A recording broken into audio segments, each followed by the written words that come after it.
Hello friends, welcome to my channel commerce study. तो आज के हम वीडियो में सीखने वाले अकाउंटिंग टर्म्स। ये मेरी थर्ड वीडियो है अकाउंटिंग टर्म्स के बारे में, बेसिक अकाउंटिंग टर्म्स के बारे में। दो वीडियो मैंने ऑलरेडी डाल रखी है। तो आज का भी टॉपिक हमारे पास अकाउंटिंग टर्म्स ही होंगी। तो लेट्स स्टार्ट द वीडियो। तो आज का पहला टर्म हमारे पास क्या है?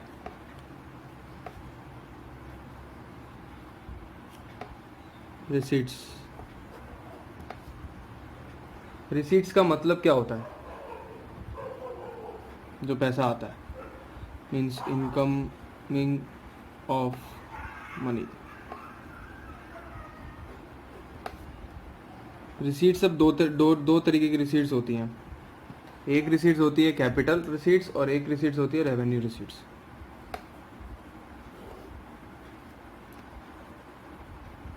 कैपिटल रिसीट्स और एक होती है रेवेन्यू रिसीट्स।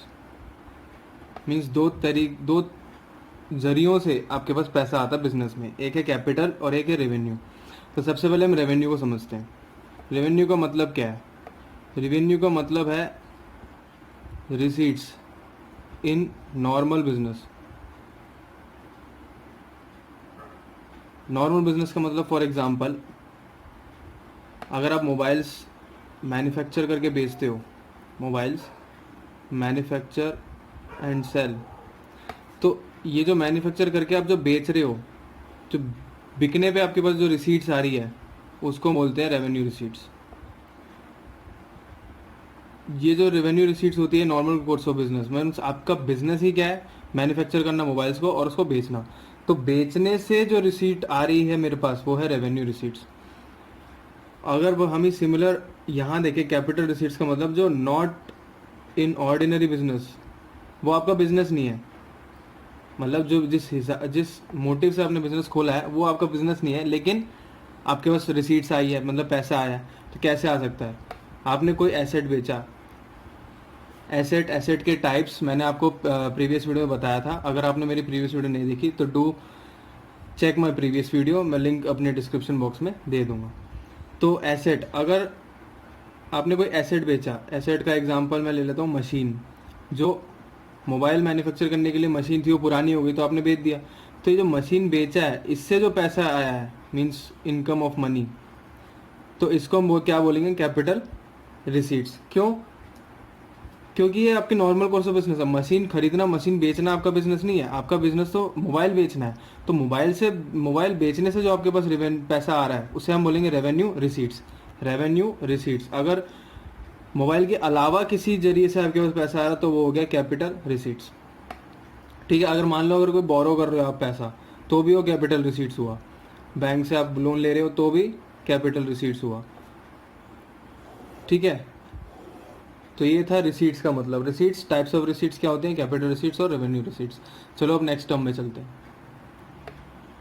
तो अब चले नेक्स्ट टर्म की ओर। नेक्स्ट टर्म हमारे पास है एक्सपेंडिचर या फिर एक्सपेंस, मतलब खर्चा। जो भी आपको बिजनेस चलाने के लिए, बिजनेस करने के लिए जो भी आप खर्चा करते हो, एक्सपेंडिचर, एक्सपेंस। जैसे मैं रेवेन्यू में आपके टाइप्स बताए थे, कैपिटल रिसीट्स और रेवेन्यू रिसीट्स, तो उसी टाइप में यहाँ पे भी आपके पास कैपिटल एक्सपेंडिचर,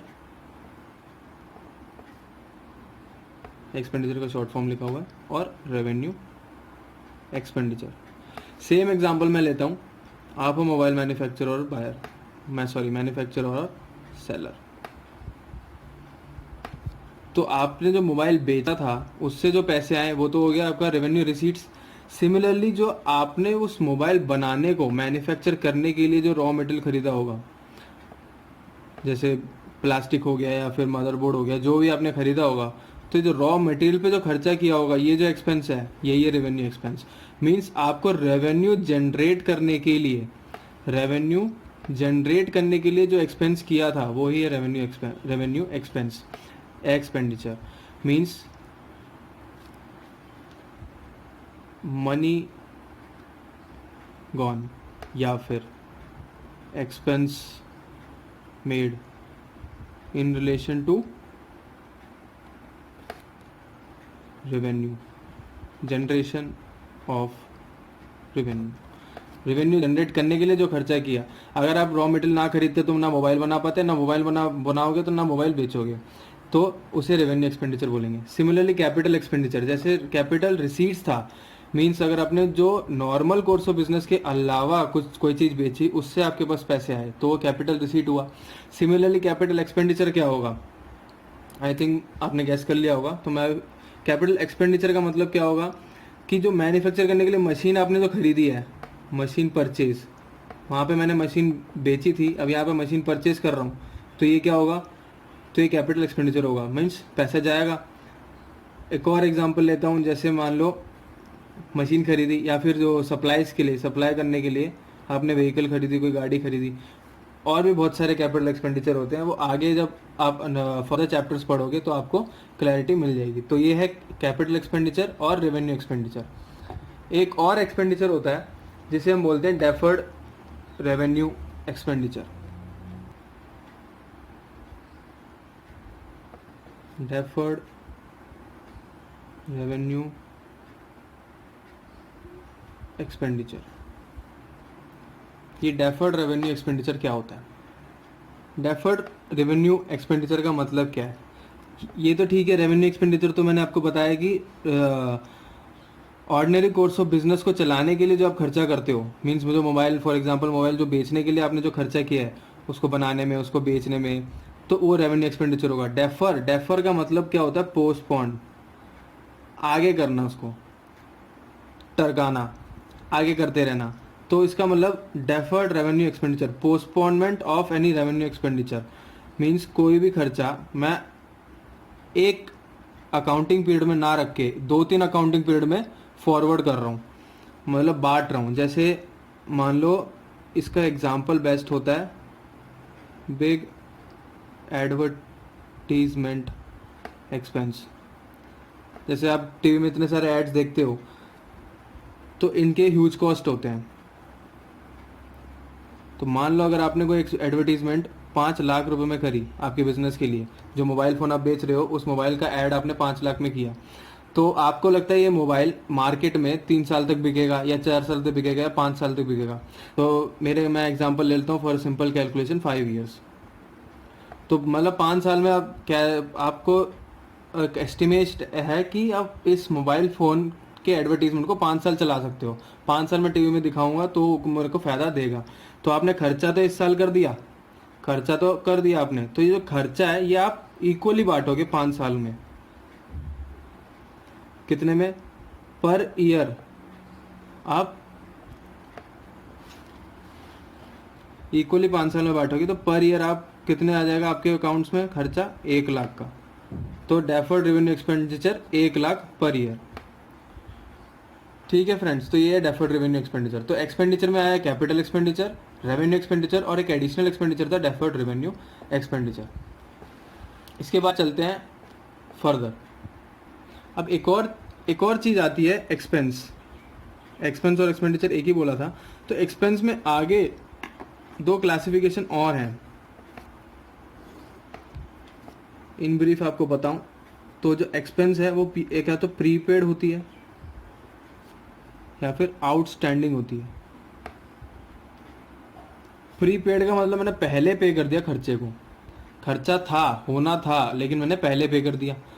आउटस्टैंडिंग का मतलब मैंने उस चीज़ सामान को ले लिया या फिर वो सर्विस ले ली, लेकिन उसका पेमेंट मैंने नहीं करी, तो मीन्स पेड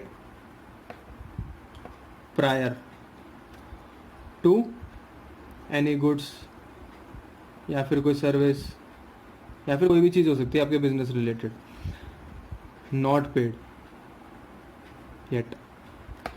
अगर मैं इसका एग्जांपल लूँ प्रीपेड का बेस्ट एग्जांपल, अगर आपको लाइव एग्जांपल दूँ, जो आप मोबाइल फ़ोन यूज़ कर रहे हो, मोबाइल रिचार्ज जो करते हो वो प्रीपेड होता है। प्रीपेड का मतलब आप पहले रिचार्ज कर लेते हो, फिर उसके बाद आप सर्विस यूज़ करते हो। तो इसका मतलब क्या, आपने पहले ही पे कर दिया और वो जो सर्विस है वो आप थोड़े टाइम में, मतलब 1 महीने की वैलिडिटी, 2 महीने की वैलिडिटी, जैसे भी आपका प्लान है, तो उसके हिसाब से आप पे कर दो। एक्सपेंस यहाँ कर चुके आप, लेकिन आप सर्विस आगे तक यूज़ कर रहे हो, तो ये क्या है? Prepaid expense. पैसे पहले दे दिए जो मेरा खर्चा होना था बिजनेस से रिलेटेड। अब सिमिलरली अगर यही मोबाइल को मैं प्रीपेड से उल्टा करूँ तो पोस्ट पेड कर दूँ, तो पहले आप सर्विस यूज़ करते हो, फर्स्ट सर्विस यूज़ करते हो, उसके बाद पेमेंट करते हो। तो ये आपका एग्जाम्पल हो गया आउटस्टैंडिंग एक्सपेंस। तो प्रीपेड एक्सपेंस का अगर नेचर देखूं मैं, अगर आपने मेरी एसेट और लायबिलिटीज़ की वीडियो देखी होगी तो प्रीपेड एक्सपेंस का नेचर देखूं तो प्रीपेड का मतलब मैंने आपको बताया था, मोबाइल रिचार्ज किया आपने, खर्चा कर दिया और वो जो खर्चा है वो आपका 2 महीने तक चल रहा है। तो ये क्या है, कोई भी एक्सपेंस आपने किया और उसको वो आपको उसका बेनिफिट आपको एक लंबे समय तक मिल रहा है, तो ये आपका एसेट हुआ। तो प्रीपेड एक्सपेंस हमेशा एसेट की कैटेगरी में आता है। ये डुअल है, ये एक तरीके का डुअल है। दो चीज़ें हैं, एक तो खर्चा भी है और एक मेरा एसेट भी है। मतलब प्रीपेड एक्सपेंस, पैसे मैंने पहले दे दिए लेकिन उसका बेनिफिट थोड़े टाइम तक मिल रहा है, तो वो एसेट के कैटेगरी में आता है। अगर उसी का उल्टा क्या होगा, एसेट का उल्टा हमेशा क्या होता है, लायबिलिटी। भाई सर्विस तो तुमने यूज़ कर ली मोबाइल की, रिचार्ज की या फिर टेलीकॉम की, लेकिन पैसे नहीं दिए, तो पैसे नहीं दिए तो इसका मतलब क्या हुआ, उधार पे चल रहे हो, उधार का मतलब लायबिलिटी। तो आउटस्टैंडिंग एक्सपेंस हमेशा किस में आता है, लायबिलिटी साइड में। तो ये था एक्सपेंस एक्सपेंडिचर के बारे में। नेक्स्ट टर्म पे चलते हैं। अब अगला टर्म है मेरे पास इनकम। इनकम का सिंपल मतलब क्या होता है, अगर एक इक्वेशन टाइप में लिखूं, इनकम का सिंपल मतलब होता है रेवेन्यू। रेवेन्यू मैंने आपको बताया था माइनस एक्सपेंस, वो आपका क्या होगा, इनकम। फॉर एग्जांपल आपने माल बेचा, मेरे जो एग्जांपल कंटिन्यूटी में चल रहा हूँ, मोबाइल बेचा, मोबाइल आपने 10,000 रुपये में बेचा, मोबाइल आपने 10,000 रुपये में सेल कर दिया, तो उसमें और जो मोबाइल बनाने का खर्चा आया, मीन्स मैन्युफैक्चर करने का जो खर्चा आया एक्सपेंस, तो वो कितना था, मान लो 5,000। तो 5,000 रुपये जो बचे हैं वो बाकी क्या है, आपका इनकम। तो ये है सिंपल डेफिनेशन। तो income means excess of revenue over expense. Income means excess of revenue over expense. ये था एक simple term income. Thank you so much guys for watching me. आज के लिए यहीं तक हम स्टॉप करते हैं। तो आज का मेरा लास्ट टर्म था इनकम।